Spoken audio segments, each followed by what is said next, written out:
अस्सलाम वालेकुम guys, hope you will be fine. 6:30 हो गए, अभी तक ये सो रहे हैं। थोड़ी देर में मैं कज़न को छोड़ने के लिए चौक तक जाता हूँ। ईद के तीसरे दिन ही इनकी छुट्टी ख़त्म हो जाती है, तो यहाँ पे हम इनको अलविदा करते हैं, इनका सामान पकड़ाते हैं, सलाम लेते हैं।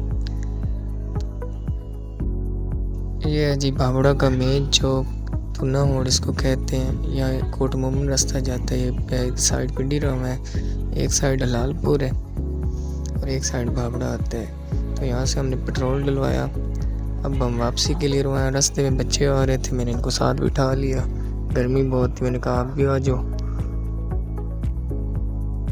उसके बाद हम बाज़ार पहुँचते हैं, बाज़ार से 2-4 चीज़ें लेनी थी।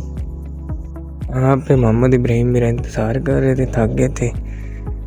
ये बिलाल की दुकान पे आके अक्सर मैं पैकेज लगवाता हूँ। कज़न और मैं बाज़ार आए, दही बल्ले खाने का दिल कर रहा था। यहाँ पे आके पहले हम वेट करते रहे, फिर जनाब थोड़ी देर बाद दही बल्ले आ गए, फिर हमने वो खाए। इसी तरह आज का व्लॉग हमारा ख़त्म होता है। मिलते हैं नेक्स्ट वीडियो में, तब तक के लिए अल्लाह हाफिज़।